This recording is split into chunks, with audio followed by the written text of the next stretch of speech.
Come to you in Jesus' holy name. We do love you. We praise you. We thank you for all that you are and what you do for us. You love us so much, and you bless our socks off. We give you praise and thanks and glory, and we ask that you come tonight and speak to me as we teach, start the book of Esther, Father. So with that, we turn it over to you in Jesus' name. Amen. Little small introduction. Well, actually, it's not. It's semi-small. You know. Historical settings. The book of Esther is unique in several ways. For one thing, it's a book with several historical problems. The book contains interesting and informative eyewitness accounts about the Persian Empire, which were true to life in that period of history, but which are difficult to verify from outside sources. The book takes place in the Persian period, 539 through 331 BC.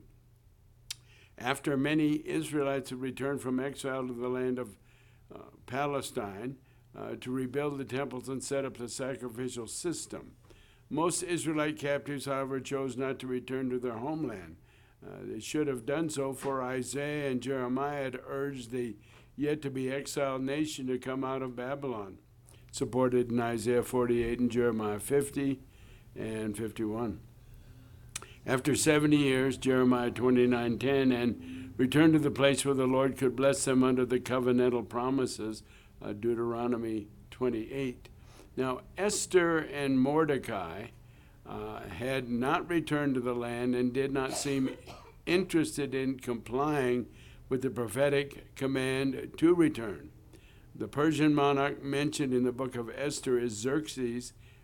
His period was 485 to 465. Known from other sources as Ahasuerus, and he's in the NIV margin, that is.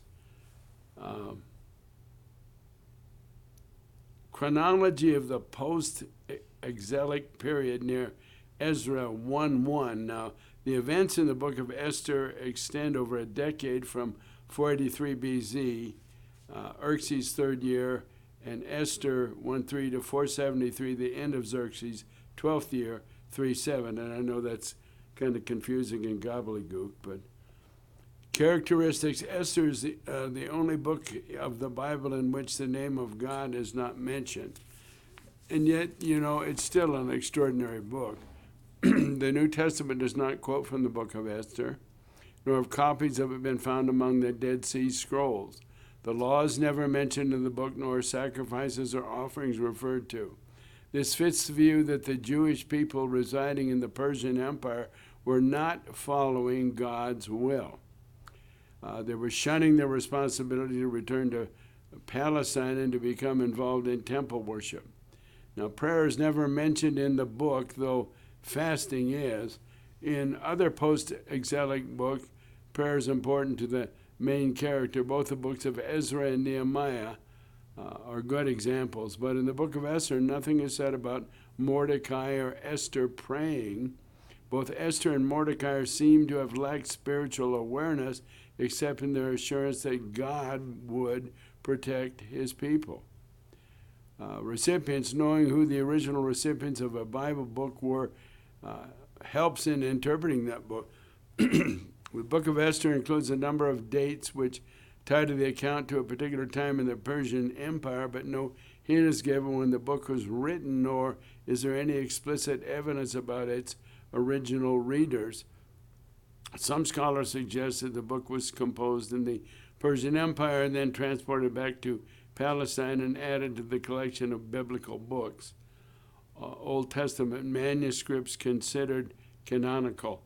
Most likely, however, is the view that the author lived in Palestine and wrote this account of events transpiring in the Persian Empire for the benefit of his fellow returnees to the land. It's unlikely that the book was written for Persian readers. No doubt it was composed to encourage Israelites that God was working on their behalf, even though some people who had refused to come back to the land. At the time of the writing of the book, the Jews in Palestine were going through difficult times in their struggle to rebuild their nation, to reestablish temple worship. I don't like the word Palestine, and you know that, and I've told you that many, many times because it's not legitimate. But and you also know the country that is called Palestine, where it is, in Israel. It had taken the nation 21 years to complete the building of the temple, 536 through 515, and it's evident from the last half of the book of Ezra. The people were not in good spiritual condition during the reign of Artaxerxes. He lived 464 to 424. Of course, both Ezra and Nehemiah noted the reason for the nation's lowly condition. The people had not been following the Deuteronomic covenant and therefore were under God's curse rather than under his promise of blessing, which, as you've said here with me many a night, you know the history of Israel and the ups and downs that we speak of so frequently.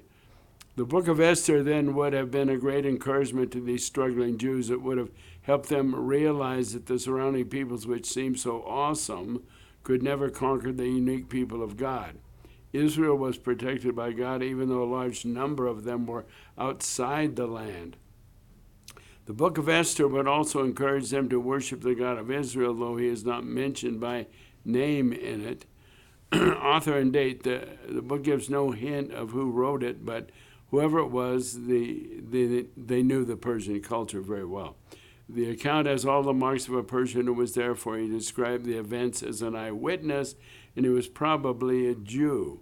Some have suggested that Ezra or Nehemiah wrote the account, but there's no specific evidence to support that view. Many critics of the book of Esther claim that it was written at a much later date because of its language and style, but recent investigations have shown this idea to be unfounded. Boy, you run into that frequently, don't you? The document as it stands could have been written sometime between 470 and 465, during the latter years of Xerxes' reign, or in the reign of his son Artaxerxes, 464, 424. There's no need to suppose that a well-known person was the author. Historically, objections to the historicity of the event in the book of Esther are usually along three lines. One of the purposes of the book of Esther is to describe the origin of the religious feast of Purim. Though scholars debate what the word Purim means and what it signifies, the book of Esther explains that the feast is a celebration of God's miraculous deliverance of his people from Haman. What appeared to be an event of chance was, of course, the sovereign intervention of God. Now, many critics, however, argue that this is too simple an explanation, and the story of the Feast of Purim arose as a folktale. However, no evidence whatever contradicts the Esther account as a reliable explanation of how the Feast of Purim began. It cannot be shown to have derived from another source. Many doubts that the account is historical because they say no outside records mention any of the characters in the book, but outside records do refer to Xerxes. However, they make no reference to a queen named Esther or to Mordecai or Haman. In response, it must be admitted that there's no mention of Esther outside this book. Mordecai, though, is referred to on 257. But the fact that Esther, that'd be chapter 2, the fact that Esther is not mentioned in other sources does not prove that she did not exist. Herodotus and Ctesias recorded that a woman named Amytris was Xerxes' queen. She was the mother of the next ruler, Artaxerxes. However, Herodotus discussed Amytris not in connection with the reign of Xerxes, but with the reign of her son many years later. If Amytris is identified with a biblical woman named Vashti, who was deposed in 482, Artaxerxes was born in 43, and then is not mentioned again until her son assumed the throne in 464. There would be time for Esther to have assumed the throne as queen all the way up to the death of Xerxes, or at least till the time when the book of Esther ends. Even if Vashti were disposed before the book was written, The author might have included that fact because it would have fit the book's purpose. The idea that Esther could not have existed because no extant historical record mentions her by name is an argument from silence. Her existence actually fits nicely into the chronology of the Persian period. Now, some critics presume that the account of King Xerxes seems improbable.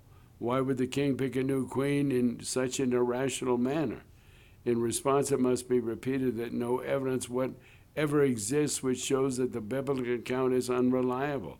In fact, the irrationality of Xerxes and the large harem he acquired in Susa have been referred to in other sources. Much evidence does lead the historicity of the facts in this book. Xerxes was a real king in Persia. His drinking parties were well known. Xerxes did have an irrational temper, occasionally exhibiting fits of rage in 112 and 710. He did have a palace in Susa and a large harem there. Various features of the court can also be substantiated from other sources. As noted earlier, the book of Esther was written to encourage the returned Jewish exiles by reminding them of the faithfulness of God who would keep his promises to the nation. The author was describing God's unfailing preservation of his people, even disobedient people, such as Esther and Mordecai, those not back in the land. The author was also explaining how the Feast of Purim began. That feast, each time it was celebrated, would encourage the remnant. I would think, knowing the book of Esther, that the Jews were incredibly encouraged as the story evolves. With Haman, and you all know it well. Josh taught this a couple of years ago at his home. So let's start in 1:1. Now it came to pass in the days of Ahasuerus. This was the Ahasuerus who reigned over 127 provinces from India to Ethiopia. In those days when King Ahasuerus sat on the throne of his kingdom, which was in Shushan, the citadel, that in the 3rd year of his reign he made a feast for all his officials and servants. The powers of Persia and Media, the nobles and the princes of the provinces, being before him, when he showed the riches of his glory, kingdom, and the splendor of his excellent majesty for many days, 180 days in all. So now we're going to talk about the expulsion of Vashti was decreed, chapter 1. Although not all scholars agree as to the identity of Ahasuerus, most modern commentators believe him to be Xerxes, and that's in the New King James margin as well. The son of Darius the Great, Xerxes reigned from 46 to 465. The first feast did not necessarily last uninterrupted for 180 days. Rather, this was the time required to display the riches of his glorious kingdom. Probably different nobles came at different times throughout this period, since the empire was so vast. Let's read 5 through 8. And when these days were completed, the king made a feast lasting 7 days for all the people who were present in Shushan, the citadel, from the great to small, in the court of the garden of the king's palace. There were white and blue linen curtains fastened with cords of fine linen and purple and silver rods and marble pillars, and the couches were of gold and silver on a mosaic pavement of alabaster, turquoise, and white and black marble. They had turquoise back then, huh? One of my not favorite colors. And they served drinks in golden vessels, each vessel being different from the other, with royal wine in abundance. Royal wine, that wasn't regular wine, this is royal wine. According to the generosity of the king. In accordance with the laws, the drinking was not compulsory. You didn't have to drink. For so the king had ordered all the officers of his household that they should do according to each man's pleasure. Now, the second feast lasted 7 days and was open to all the people of Shushan. Royal wine flowed freely from golden vessels in the elegantly furnished garden It's surely the most colorful verse in the Bible. Guests were permitted to drink as much or as little as they desired.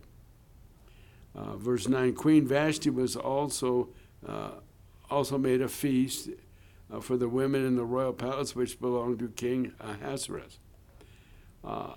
10, on the seventh day when the heart of the king was merry with wine, buzzed, I guess, he commanded Mehuman, Biztha, Harbona, Bigtha, Abagtha, Zathar, and Carcas, 7 eunuchs who served in the presence of King Ahasuerus, to bring Queen Vashti before the king wearing her royal crown in order to show her beauty to the people and the officials, for she was beautiful to behold. But Queen Vashti refused to come at the king's command brought by his eunuchs. Therefore the king was furious, and his anger burned within him. The sentence speaks for itself, huh? The inebriated Xerxes ordered his chamberlains to bring Queen Vashti, who was hosting the women at a separate banquet. He wanted her at the public celebration so that he could show her beauty. Now, since Persian modesty required women to be veiled in public, it appears that the king was asking her to break the rules and degrade herself to satisfy his drunken whim. She refused to be displayed, thus greatly angering the king. The magical power of liquor, I'll tell you. It does marvelous and not so marvelous things, huh? Then the king said to the wise men who understood the times, for this was the king's manner towards all who knew law and justice, those closest to him being Karshina, Shethar, Admatha, Tarshish, Meres, Marsina, and Memucan, the 7 princes of Persia and Media, who had access to the king's presence and who ranked highest in the kingdom. What shall we do to Queen Vashti according to the law? Because she did not obey the command of King Ahasuerus, brought to her by the eunuchs. And Memucan answered before the king and the princess, Queen Vashti has not only wronged the king, but also the princess and all the people who are in the provinces of King Ahasuerus. For the queen's behavior will become known to all women, so that they will despise their husbands in their eyes when they report. King Ahasuerus commanded Queen Vashti to be brought in before him, but she didn't come. This very day the noble ladies of Persia and Media will say to all the king's officials that they have heard of the behavior of the queen. Thus there will be excessive contempt and wrath. If it pleases the king, let a royal decree go out from him, and let it be recorded in the laws of the Persians and the Medes, so that it will not be altered, that Vashti shall come no more before King Ahasuerus, and that the king give her royal position to another who is better than she. When the king's decree, which he will make, is proclaimed throughout all his empire, for it is great, all wives will honor their husbands, both great and small, presumably. When the king consulted his wise men, they told him that Vashti's behavior would prove a bad example to the women throughout the realm. Memucan therefore suggested that Vashti be disposed by a royal decree, and that the decree be circulated in every part of the empire. Knowing that the law of the Medes and Persians was unalterable, the wise men might have suggested such a drastic step to ensure that Vashti would not return to power and punish them. And the reply, 21, and the reply pleased the king and the princes, and the king did according to the words of Memucan. Then he sent letters to all the king's provinces, to each province in its own script, and to every people in their own language, that each man should be master in his own house and speak in the language of his own people. The king rashly signed their advice into law in order to publish in every province in the language of every people, including was the law that every man should be master in his own house, and that his language should be the one used here. Side note in closing, Dr. J. Vernon McGee, I think most of you guys know who J. Vernon McGee is, has suggested that Memucan at home was a henpecked husband and that he was getting back at his wife with the decree. That's just a side note. Who the heck knows? Huh? I had to leave. I had to put that in, though. So that concludes this evening's teaching. To our faithful church and the leadership that is always here, but that's all good. It's good to be reminded of Esther. We haven't done it for a couple of years. So, with that, come on up, fellas. Close us out. I'm going to go drink some of my coffee that I forgot.